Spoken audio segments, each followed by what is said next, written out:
Dimensions in AutoCAD can be very complicated because they have so many different options to them. Just remember to keep it simple and make sure your dimension styles fit your needs. I want to look at a few key systems, variables, and methods of dimensioning. The settings I'm talking about is the DIM Associates, or DIMASSOC. Let's open up an example file. Let's look at the dimension example drawing file. Keep in mind that there are three settings for the DIM Associates setting for this variable: 0, 1, and 2. So if I type this in, DIMASSOC, that's the command. Press enter. The default value that you're going to want to use almost 99% of the time is 2, because it just makes everything work. There's also a setting of 0 and 1. 0 turns off the DIM Associates setting. This means that the dimensions are not associated to anything. In fact, they won't even be dimension objects. So right now with it set to 2, if I draw a dimension here, any type of dimension, and then I go to select it, you see it's a dimension object. If I open up my properties palette and I select it, it tells me it's a rotated dimension. That's the type of dimension it is. Now, if I go to my DIM Associates value and I turn it to 0, of course, this dimension will stay the same. It was already drawn in. But if I create a new dimension, I get a lot more options. This is the absolutely very old setting for dimensions that we used to use before associated dimensions. But it's still here. It's a legacy command. And when you go to use it, it asks for a lot more information, like the value. Once you type it in, you can see here, this is not a dimension. This is just a series of lines. It's also a text object. And we have an arrowhead here that is really just a solid. So I can't easily change or edit like I can here. You don't want to use this unless there's something absolutely strange about your dimension that you can't get to work right. So that's what that setting does.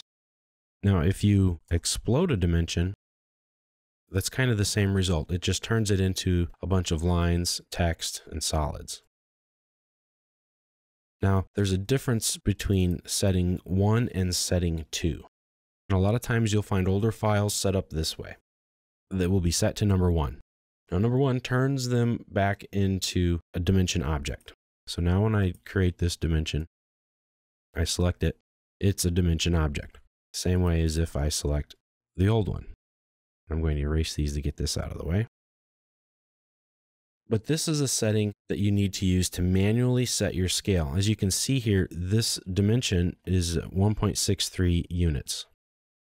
If I set my DIM Associates setting to 2, and I will dimension the exact same spot, you'll see here I'm getting a different value.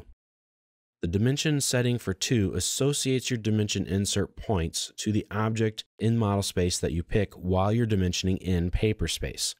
Setting 1 doesn't do that. It takes the absolute true length of what you're actually measuring in whatever space you're in, be it model or paper space.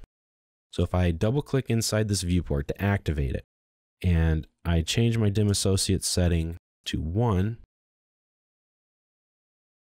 and I dimension this, first of all, my dimension is not to scale, so it's not showing up right, but you'll see here as I zoom in, I get the proper length, 65 feet.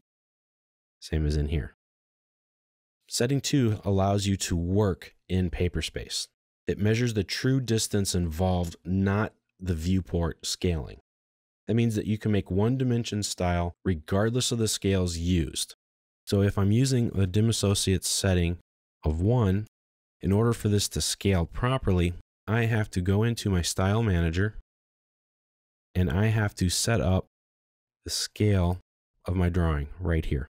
So if I change this, let's say to a scale factor of 10, set that one current, and I'd make a dimension here. It scales up the value that it's measuring by a factor of 10.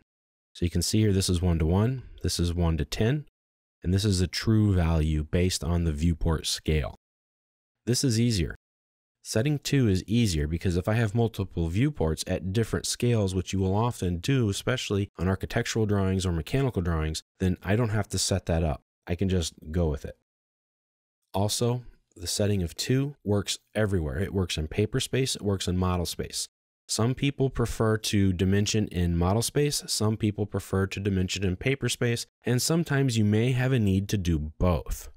I don't suggest that, but sometimes that happens.